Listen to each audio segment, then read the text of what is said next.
राजस्थान माध्यमिक शिक्षा बोर्ड ने 12th बोर्ड एग्जाम का टाइम टेबल जारी कर दिया है। जारी टाइम टेबल के अनुसार इस साल 29 फरवरी से 12th बोर्ड एग्जाम की परीक्षाएं शुरू हो जाएंगी। ऐसे में अगर आप साइंस स्ट्रीम में केमिस्ट्री के स्टूडेंट हैं और केमिस्ट्री यानी रसायन विज्ञान में अच्छे नंबर लाना चाहते हैं तो एक्सपर्ट के अनुसार 18 मार्च को लगने वाली केमिस्ट्री की एग्जाम में आप इस तरीके से केमिस्ट्री की पढ़ाई कर अच्छे या 60% नंबर केमिस्ट्री सब्जेक्ट में ला सकते हैं। इसके लिए आपको ज़्यादा मेहनत करने की भी जरूरत नहीं है। बचे हुए दिनों में सिर्फ 2 घंटे की नियमित रूप से केमिस्ट्री की पढ़ाई कर एक्सपर्ट्स के मुताबिक आप अच्छे नंबर ला सकते हैं।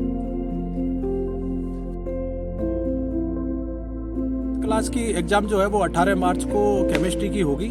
तो मेरा ऐसा मानना है कि बच्चे जो होते हैं उनको ऑर्गेनिक सब्जेक्ट में ज़्यादा परेशानी उनको रिएक्शन में आती है। तो मेरा ऐसा मानना है कि रिएक्शन में बच्चे घबराए नहीं, बस जैसे अपने पूरे सिलेबस में चारों चैप्टरों में लगभग 26 रिएक्शन के आसपास में रिएक्शन है। तो बच्चा अगर नेम रिएक्शन को एक तरफ उतार ले तो उसको वो समस्याएं जो है ना वो जो चैप्टर में पढ़ते टाइम आ रही है वो समाप्त हो सकती है वो एक तरफ उतारने से।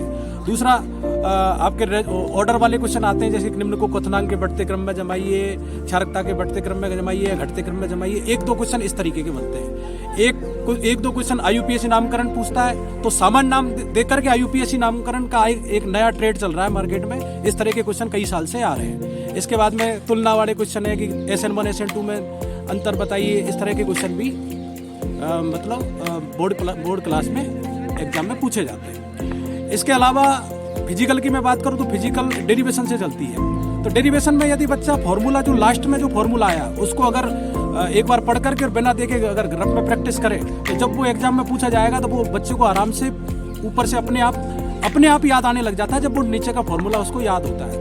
तो फिजिकल में फॉर्मूला पढ़ लें। तीसरा इनऑर्गेनिक की बात करूँ तो इनऑर्गेनिक तो जनरल बात है तो उसको तो आराम से वो जैसे थ्योरी रहती है तो थ्योरी को नॉर्मल वे में पढ़ लें तो वो आराम से इजी वे में भी वैसे भी याद हो जाती है इनऑर्गेनिक। फिर पीवाई क्वेश्चन प्रीवियस ईयर के जो क्वेश्चन है PYQ उसका बच्चा देखे पुराने पेपर से कि क्वेश्चन का पैटर्न किस तरीके से आ रहा है। इसी तरह से वो अगर थ्योरी को पढ़ेगा तो उसके नंबर बढ़ने के चांस बढ़ते हैं। इसके अलावा फिर मार्केट में ये जो डेस्क वर्क आती है जो मॉडल पेपर आते हैं 2-4-5 मॉडल पेपर सॉल्व कर लो तो अगर वो आराम से उसमें अच्छे नंबर ला रहा है मॉडल पेपर को बिना देखे कर करके तो वो आराम से फिर उसके 99-100 नंबर आने के बच्चे के चांस फिर बढ़ जाते हैं। देखिए सबसे पहला तो मौसम बदल रहा है तो बच्चे को सबसे पहले सेहत का ध्यान रखना चाहिए कि सेहत अगर सही रहेगी तो बच्चा आराम से पढ़ाई में उसका मन लगा रहेगा। तो एक तो नींद पूरी ले, दूसरा केमिस्ट्री के जैसे सारे सब्जेक्टों में जो है वो समय देना जरूरी है। अगर 2-2.5 घंटे भी अगर वो डेली केमिस्ट्री को दे देता है क्योंकि हमारे में अब सिलेबस में ज़्यादा चैप्टर है नहीं, अब 10 चैप्टर है टोटल।